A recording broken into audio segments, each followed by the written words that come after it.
Hello again. So, we will start this video by looking at uh, acid-base titrations. And start with by looking at just graphical representations of acid-base titrations. We'll go ahead and get started with that. This will be a little bit easier before we get into something that's significantly harder. Okay, with that in mind, we'll look at this now. That if similar situation where we have a Henderson-Hasselbalch, we have a buffer. What happens to this buffer if we add some amount of strong acid? How does that change our relative pH? So we've titrated and added some small amount of HCl. So the ice table can also be used when dealing with moles. Well, it always should be done with dealing with moles, but it could be used to show a change or titration or a reduction of concentrations. With this in mind, H plus. So we have acetate, which is 0.5 molar, and acetic acid with its 0.5 molar. When we add the HCl, the limiting reactant, in this case it's the HCl, runs out. We're subtracting out moles. This is why it's so important to subtract out moles, not molarity, because if we're combining, say, 20 mils of HCl, we have to figure out how many moles that is, because that changes the total volume of both solutions. And so when we're dealing with ice tables, we always work in moles. So what is the pH? So looking at this, there's two situations. These two situations we got at when these are 0.5 HA and 0.5 A minus, pH will equal pKa. And at 1.8 times 10 to the negative fifth, the pH is 4.74. But when 0.32 molar of this goes away, in this situation 0.32 molar, so this becomes 0.18. And thus, because that's neutralized, 0.32 molar of this is formed, 0.82. How does that change the pH?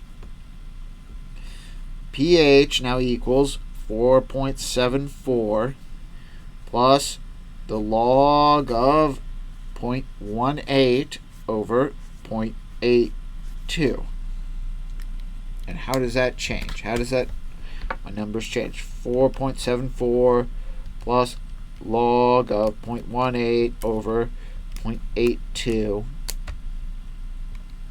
And that drops the pH to 408.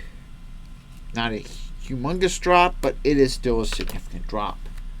Now, if I just looked at the negative log, if there was no buffer at all, the negative log of our 0.32 molar solution, our pH should have been essentially 5. pH should have been about 0.5. But instead it's 408. That is the effect of a buffer. That's what a buffer does. So 408, 409, it's changed by a little, but a lot less than what it would have been. Now this next whole section is where we are going to look at the actual pH of acids and bases during titrations. In class, in labs, we have previously just done titration reactions and looked at, say, what was the concentration at equivalence point, where the amount of hydronium and hydroxide were essentially the same. But now we can look at and analyze the pH at various different points and how it should change. So we might need to set up some ice tables. We'll definitely need some Ka expressions and be able to consider some different reactions. And one thing that really is a little tricky, you have to set up for dilutions as well.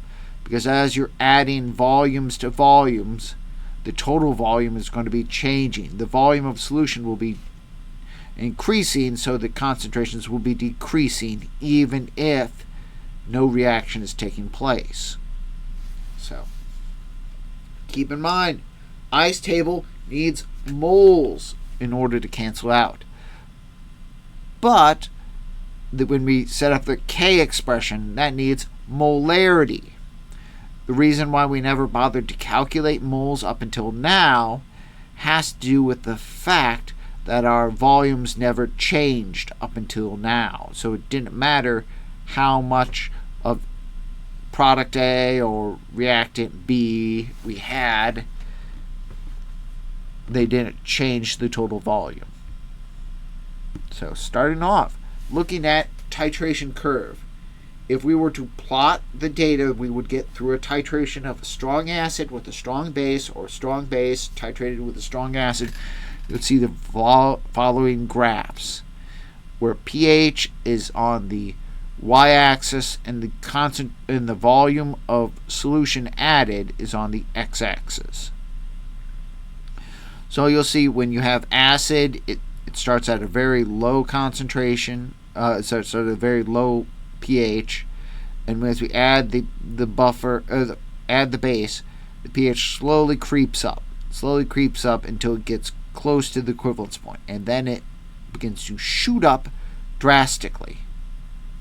So it shoots up to so when it's around pH 1 or 2, 1.5, then it starts to change drastically, because remember, this is a logarithmic scale.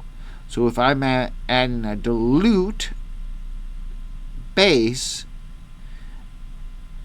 I'm not until I get rid of that first digit. Like, so if this is 1 molar, until I get this down to 0.1 molar, it hasn't gone even a pH in it. Until it's gone down to 0.01 molar, it's not going to get to pH 2. So if I'm adding the same concentration of base each time, it slowly picks away at the pH until finally we get really close, and when it will change by a lot, it's when we shoot up. The same thing with the adding acid to base. It starts very basic, and then as we add, it doesn't really change by much until we get really close, and then it drops down. We see a straight up vertical drop or vertical increase. So you can tell it's a strong acid and a strong base by the sharpness of the changes, the fact that at equivalence point, where that inflection point where it goes from increasing to decreasing, we see it stops at pH 7. That's a dead giveaway. It's acid and base. And so by looking at that point where it's at pH 7, we can find when the moles of acid and moles of base are equal, and thus we know the concentration of one, we can know the concentration of the other. Now, when dealing with a weak acid in a strong base, or a weak base in a strong acid, we have a slightly more unusual solution. We have one, it starts at a slightly higher or slightly lower pH. It doesn't start as close to 0 or close to 14 as a strong acid does. Now it sees initially a bigger change as we start to neutralize this, but it quickly gets into a region called the buffering region, where it sees a gradual change, but it's not a drastic change that you would normally expect when you're dealing with adding a strong acid or a strong base to a neutral solution. We see it's more curved, and then when we see the increase, we see the increase occurs not at pH 7, but at a pH of slightly above 7 or slightly below 7, depending on whether we have a weak acid or a weak base. This has to do with, if we look at this, with a weak acid, it's being converted to A-. Once all of the A- has been all the HA has been consumed and turned into A-, then the A- acts like a weak base. At equivalence point, it's acting as a weak base, and it can start to react with water to form hydroxide. And so it's going to be slightly basic at equivalence point. Or the weak base, it's going to be slightly acidic at equivalence point because of all the base being neutralized and converted into conjugate acid. Of course, once we get past the equivalence point, then it becomes simply a strong base or a strong acid, and it reverts back to a normal curve. Because once we've fully broken the buffer, it's all dependent on the solution we're adding.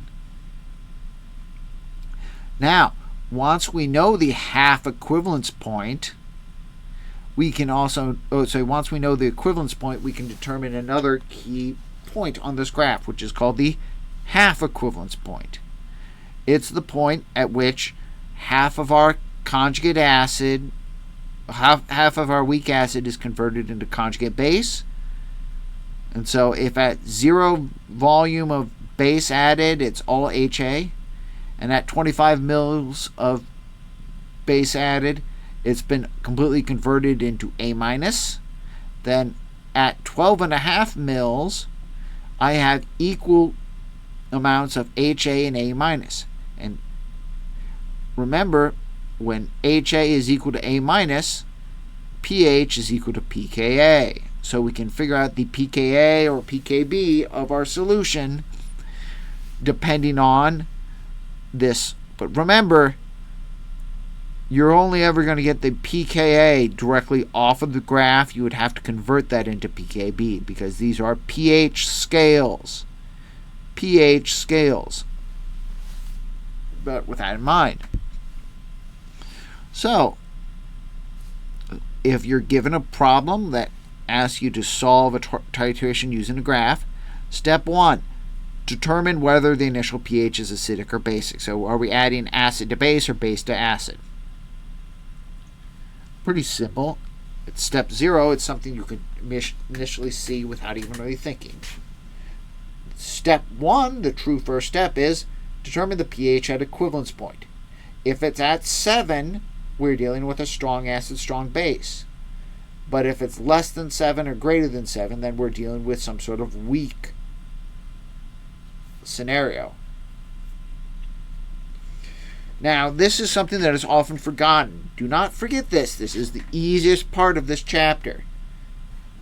If you know the equivalence point where it occurs, MAVA equals MBVB.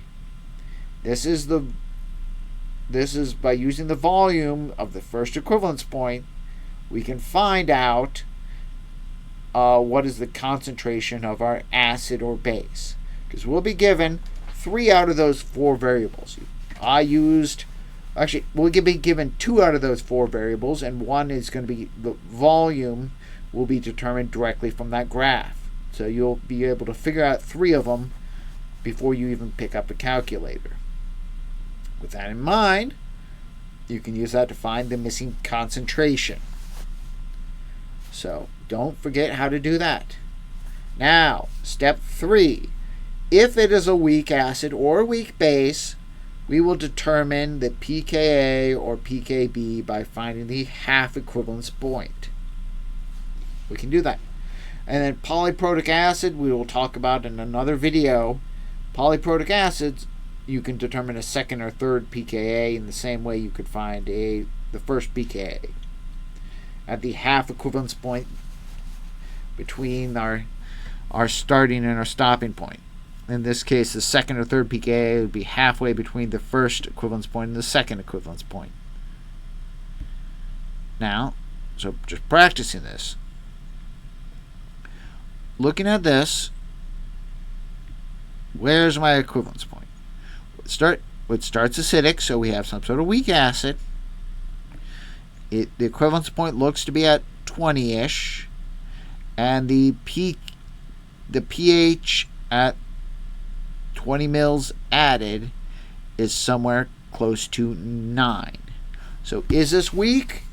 Yes, it's weak. Now I've added 0.75 molar of base and 25 mils of wet, and with 25 mils of acid. So with that in mind, the volume of acid is 25. The volume of base is 20. And the concentration of base is 0.75. And real quick, before I do the next step, let's look at this graph real quick. Well, actually, we'll go ahead and do the next step, and then we'll get back to this. Okay. So with that in mind, camera, we're going to find MA. We're going to find MA. This is the easiest part. MAVA equals MBVB. So 0.75 times 20 equals 25 times MA. So we're going to divide both sides by 25. And that's going to give us our concentration of acid. 0.75 times 20 divided by 25.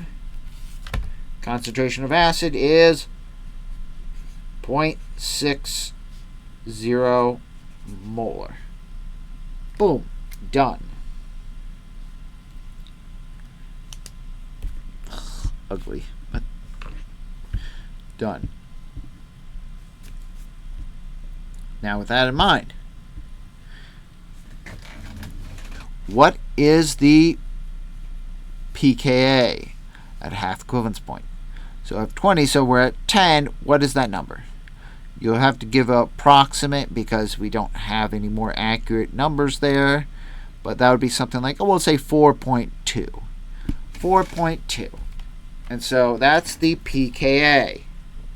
With that in mind, 10 to the negative 4.2 is a pKa of about 6.3 times 10 to the negative fifth. Now, you could look at a list of pKa's and find something that is close to 4.2 to find what is this acid possibly, if it's a truly unknown. But either way, that is where we'll stop for this little video. The next video will deal largely with looking at this mathematically and not graphically, so it will be a little bit more tricky.